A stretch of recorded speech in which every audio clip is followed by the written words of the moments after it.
from this to this. What's up, guys? Jeff Cavalier, ATHLEAN-X.com.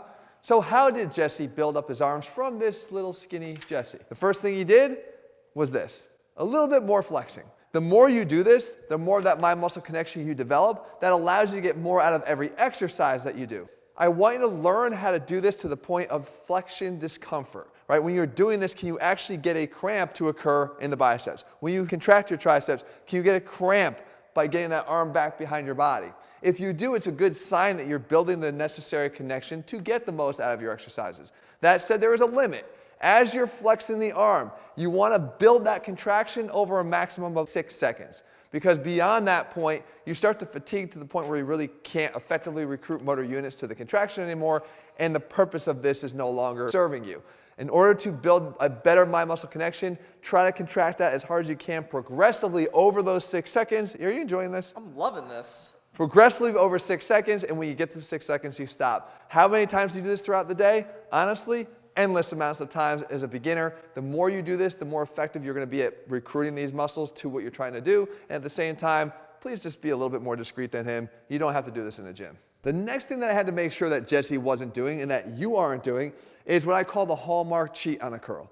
If you doubt whether you're doing this or not, all you have to do is either have someone film you or look in the mirror and focus right here on the elbow. What is it doing during your curls? Most likely it's doing one of two things. Number one, it's doing this, traveling back ever so slightly before you initiate the curl. Don't do that, because all this is doing is tricking you into thinking that the weight that you're using is something you can actually manage. And again, building off of the last two concepts, you do want to be able to contract the muscle that you're trying to build and let it also do the work. To do the work of the curl, going backwards just shortens that moment arm, bringing the bar closer to you and makes you feel as if that weight is lighter. I don't want that because you're taking away from the bicep contribution. Unless you're doing a specifically designed drag curl, which will train the long head, that's a different story. But people don't do that. They do that on regular curls. The second thing that they do is they let the elbows drift far too much in front of their body, right? Initiating, the first movement is forward movement of the elbow and then up.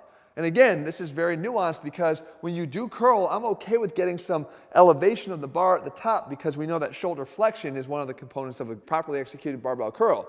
But if it happens right from the beginning, that's not good. The other thing that will happen hand in hand with these two cheats is once the bar starts to go out in front of you a little bit and it starts to follow that longer arc to feel heavier, what happens? We flip the forearms back towards us. We curl the bar towards us because we're trying once again to minimize that distance away from the body. That's bad. Instead, you want to actually bend your wrist backwards as you're curling up to keep the forearms out of it and focus more of the effort here on the biceps. The same thing would happen if we went back behind us. As we go here, again, you curl to get it closer to you in an effort to continue to lighten that weight. Either one of these is a hallmark mistake. When you curl, make sure you keep that elbow right here, pinned to your body. You curl out in that arc, and that's how you want to perform every single repetition. Again, you want to add a little bit of flexion at the top just to get more of the shoulders into it, to get that shoulder flexion. That's fine, but make sure you're not making either one of these mistakes. But now, what if your problem, like Jesse's, is that you don't like the way that your arms look from the front, like you're looking for more thickness? I'm not talking about the arm from this angle here, but literally when looked at from the front, building up the thickness this way.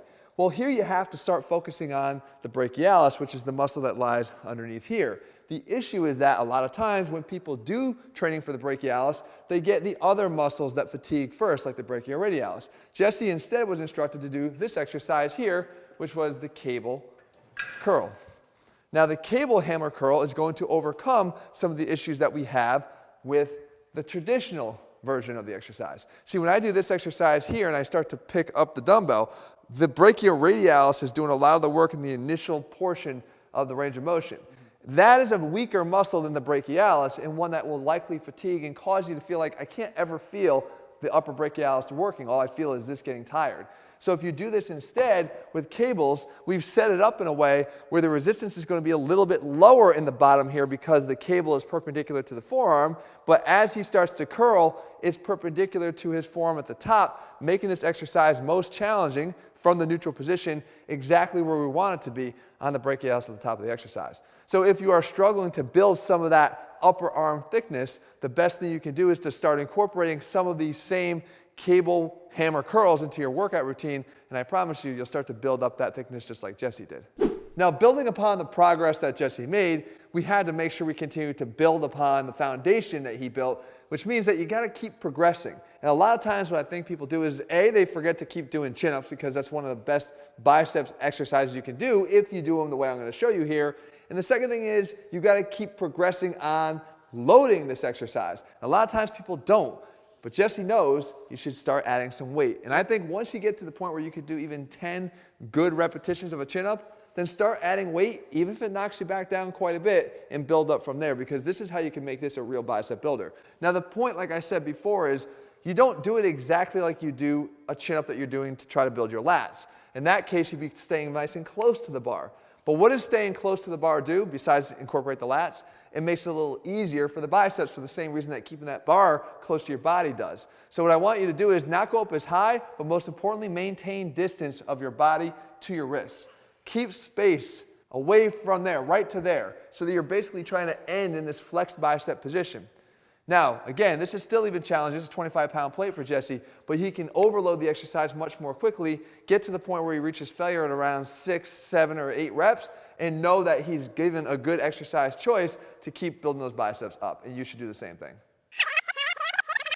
Oh shit, there's no way I'm getting back up on this bar. Oh my God, I think I ripped my callus off. Uh-oh.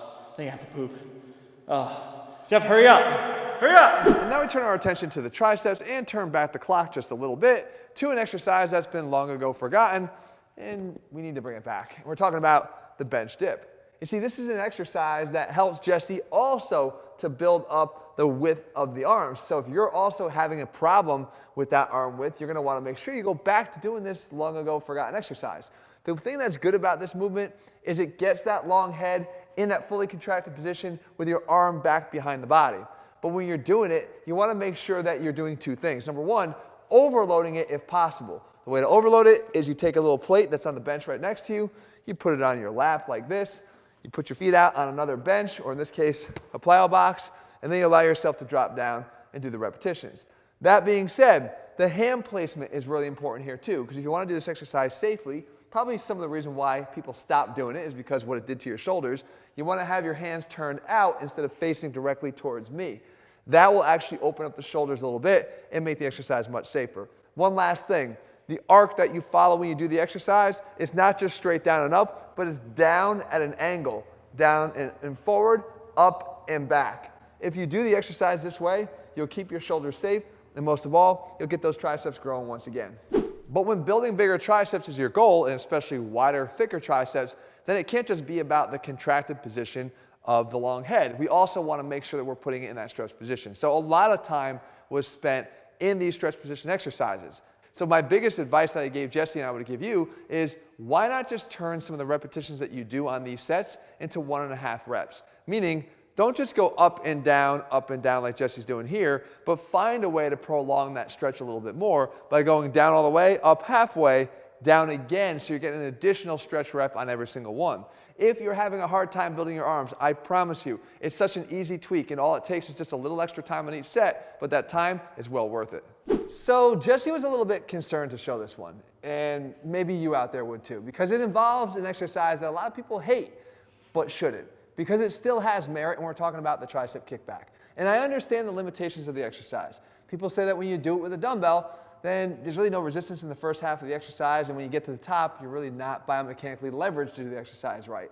Or they say when you do it with a cable, that when you actually get it to the top of that, you start to lose the resistance right when you actually really want it the most. So why not get the best of both worlds? There are ways to engineer exercises to become better, and all I told them to do was just put a band anchored around something low around the dumbbell, and then do the exercise like that. Because what you'll see here is that you get resistance from the band early on, you get resistance from the dumbbell here up at the top. So you get a more smooth resistance curve, and it puts the tricep once again in that position, fully contracted with the arm extended at the shoulder. Again, getting that long head into that fully contracted state. Forgive my limited range of motion, by the way. He's got bone chips in his elbow, right? But the point is that it gives you another exercise option. And no, you're not going to load this exercise up with a really heavy weight. You don't have to be that strong to do it. But speaking of, if you want to know how Jesse actually got strong, you're going to want to watch this video right here. And if you want to know how he made this transformation to this big jack guy that you see right now, you're going to watch this transformation video over here. Guys, full programs, exactly the ones that Jesse used, old school iron, and supplements available over at ATHLEAN-X.com. Click subscribe, turn on notifications so you don't miss a video when we put one out. See you soon.